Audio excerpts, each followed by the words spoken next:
La saison 2023-2024 est inoubliable pour les joueurs marocains qui ont brillé partout dans le monde. Brahim Diaz a remporté la Ligue des Champions, Achraf Hakimi a gagné la Ligue 1 et la Coupe de France, Amin Adli a fait de même en Allemagne, Reda Slim a remporté la Ligue des Champions africaine et Ayoub El Kabi a décroché la Conference League. De nombreux autres lions de l'Atlas ont également brillé. Aujourd'hui, nous allons nous intéresser à cette saison remplie de trophées pour nos joueurs.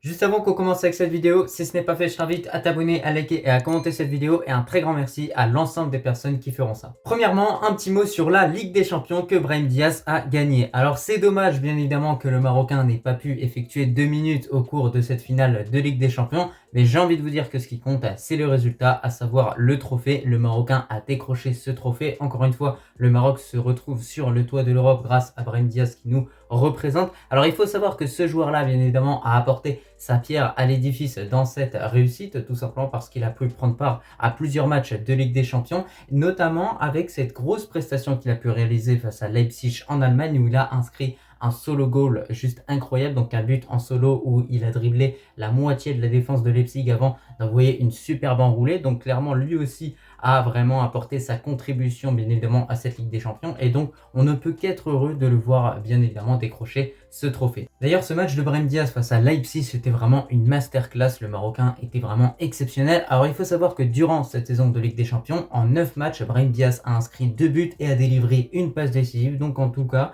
il est impliqué sur 3 buts que le Real Madrid a pu inscrire au cours de cette campagne. N'hésitez pas à me dire en commentaire ce que vous avez pensé de la saison de Brahim Diaz en Ligue des Champions, mais pour moi, encore une fois, ça s'est joué absolument à rien. Il aurait pu complètement être titulaire au cours de cette finale parce qu'on a vu que le match de Rodrigo n'était pas terrible. On sait que si le Real Madrid, à la 80e, s'il y avait encore 0-0, Ancelotti aurait fait entrer Brahim Diaz. À ce moment-là, on aurait vu un réel changement sur le terrain parce que moi, je trouve que c'est dommage de mettre Vinicius et Rodrigo qui sont deux joueurs de même style de jeu. Brahim Diaz pourrait et aurait pu clairement apporter quelque chose de différent au Real Madrid au cours de cette finale, mais au final on ne peut qu'être content, il remporte le trophée, voilà, tout comme Hakim Ziyech, tout comme Achraf Hakimi, il vient rejoindre tous ces joueurs marocains qui ont également remporté la Ligue des Champions. Il faut savoir que Brahim Diaz n'est pas le seul Marocain à avoir remporté une Ligue des Champions cette saison. Soufiane Raimi, Oussama Idrissi et Reda Slim ont également remporté ce titre prestigieux dans leur continent respectif. On a Reda Slim qui a remporté cela avec Al Ahly. On a également tout simplement Oussama Idrissi qui hier a remporté également un titre assez prestigieux avec Pachuca et tout simplement également Soufiane Rahimi qui à lui tout seul clairement a permis à son équipe clairement de remporter le trophée, un petit peu comme El Kabi l'a fait avec l'Olympiakos, parce que au total je crois bien que Soufiane Rahimi avait inscrit 13 buts au cours de cette Ligue des Champions asiatique. Donc au final sur tous les continents, le Maroc a brillé. Récemment, Yassine Bounou a permis à son équipe de Al Hilal de remporter une coupe en Arabie Saoudite, sachant qu'ils avaient déjà remporté le championnat saoudien. Donc là, encore une fois, on a un Marocain qui a brillé à l'étranger, qui a remporté tout simplement 2 trophées en club.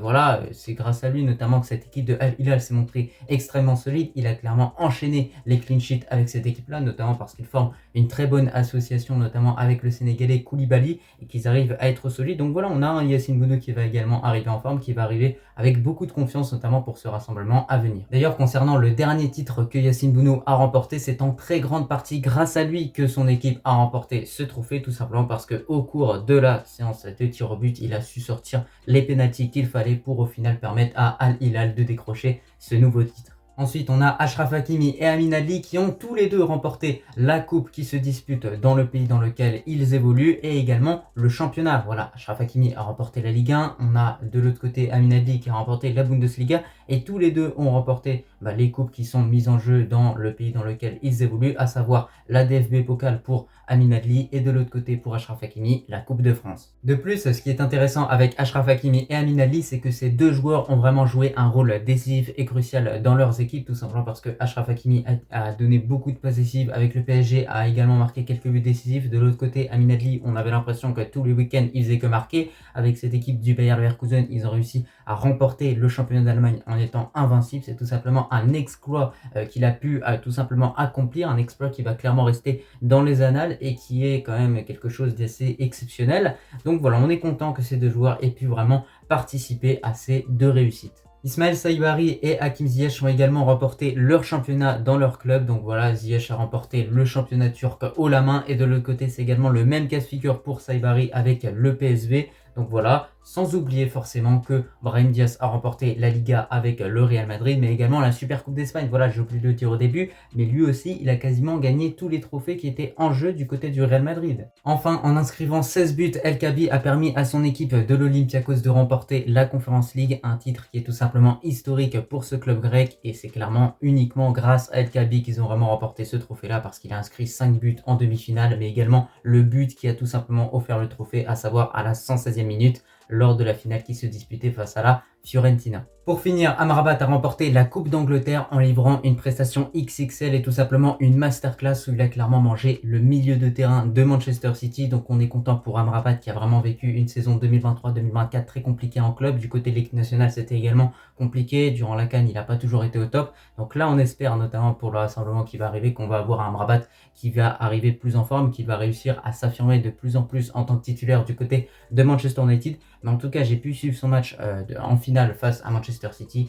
Il était juste exceptionnel. J'avais l'impression de revoir le Amrabat que j'ai vu lors de la Coupe du Monde 2022, notamment avec son gros match contre l'Espagne et également contre le Canada. En conclusion, on remarque bien que cette saison 2023-2024 a été exceptionnelle pour l'ensemble des joueurs marocains évoluant en Europe ou même dans tout autre championnat. Le Maroc a vraiment remporté le maximum de trophées. C'est vraiment incroyable. Sur tous les continents, on a brillé, en Amérique, en Asie, en Europe. Franchement, c'est juste exceptionnel. Rahimi nous a rendu fiers. Oussama Idrissi, Reda Slim, également Brahim Diaz, voilà tous les Marocains en tout cas qui ont brillé à l'international parce que franchement il y a eu un nombre de trophées collectés qui est juste exceptionnel. Franchement moi je pensais pas qu'on pouvait remporter autant de trophées au début de la saison, mais au final voilà, on a plein de joueurs marocains qui ont vraiment brillé partout dans tous les championnats, dans les plus grands championnats au monde clairement. Donc maintenant reste à voir si voilà, grâce à ces trophées remportés, les joueurs vont pouvoir un peu plus s'affirmer et réellement nous sortir et nous pondre des résultats satisfaisants pour ce rassemblement de juin à venir, parce que maintenant, ce qu'il va falloir aller chercher, c'est tout simplement un trophée continental ou international avec notre équipe nationale. Donc en tout cas, on verra si ces joueurs vont nous permettre tout simplement d'accroître le palmarès du Maroc. C'était un petit peu tout par rapport à cette vidéo. Moi, je te remercie si tu l'as regardé dans son entièreté et je te dis tout simplement à la prochaine. Allah al-Watan al-Malik.